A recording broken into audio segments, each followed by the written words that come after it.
వర్షాకాల పార్లమెంటు సమావేశాలు జరగకుండా కాంగ్రెస్ వ్యవహరించిందని రాజ్యసభ సభ్యులు లక్ష్మణ్ ఆరోపించారు. తెలుగువారిని కాంగ్రెస్ పార్టీ అవమానించిందన్నారు. ఉపరాష్ట్రపతి ఎన్నిక తర్వాత బీజేపీ జాతీయ అధ్యక్ష ఎన్నికుంటుందన్నారు. దేశంలో ఎవరైనా ఎక్కడైనా వ్యాపారాలు చేసుకోవచ్చని అన్నారు. స్థానికంగా సమస్యలుంటే చర్చించుకుంటే సరిపోతుందని, మార్వాడీలు గో బ్యాక్ అనడం సరికాదన్నారు ఎంపీ లక్ష్మణ్.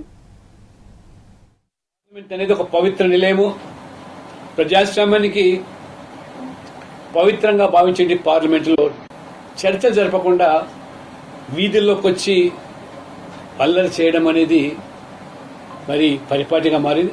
వాళ్ళకి అసలు ఎజెండా లేకుండా పోయింది. రాహుల్ గాంధీ పార్లమెంట్ సమావేశం సందర్భంగానే లేని అంశాన్ని తెర మీద తీసుకొచ్చి చర్చకు వచ్చేసరికి పారిపోవడం పరిపాటిగా మారింది.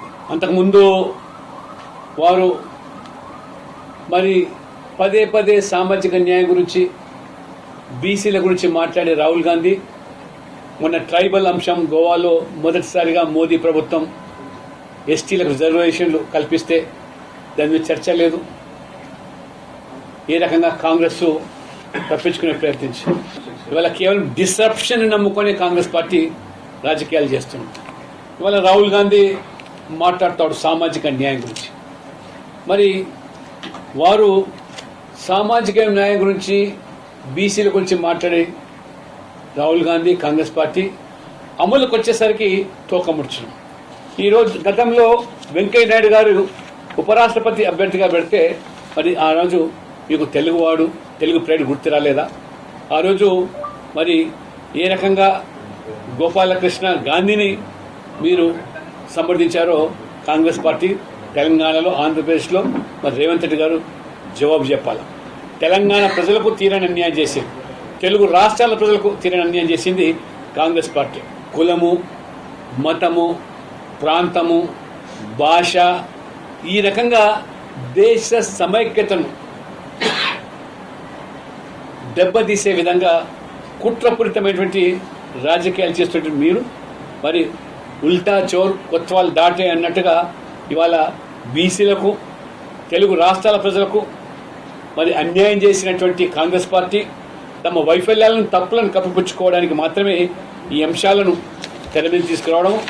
ఇవాళ ఉపరాష్ట్రపతి అభ్యర్థిగా దక్షిణాది నుంచి ఒక అనుభవజ్ఞుడు, మొదటి నుంచి కూడా పార్టీలో పనిచేస్తూ ఒక ఓబీసీ సమాజానికి సంబంధించిన వ్యక్తి, 2 సార్లు పార్లమెంట్ సభ్యునిగా, అదే రకంగా 4 రాష్ట్రాల గవర్నర్గా కొనసాగినటువంటి అనుభవజ్ఞమైనటువంటి సిపి రాధాకృష్ణ గారిని తమిళనాడు నుంచి ప్రకటించడం మొత్తం సర్వత్రా కూడా హర్షం వ్యక్తమవుతుంది, స్వాగతిస్తా ఉన్నారు.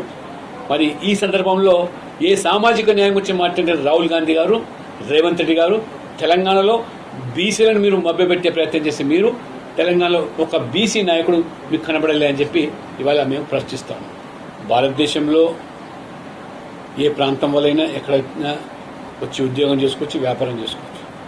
చిన్న చిన్న సమస్యలు ఏదైనా వస్తే స్థానికంగా పరిష్కారం చేసుకోవాలి. కానీ ఈ రకంగా ప్రాంతాల మధ్య విద్వేషాలు వెలిగల్చే విధంగా చేయడం భావ్యం కాదు. ఇది మంచి పద్ధతి కూడా కాదు.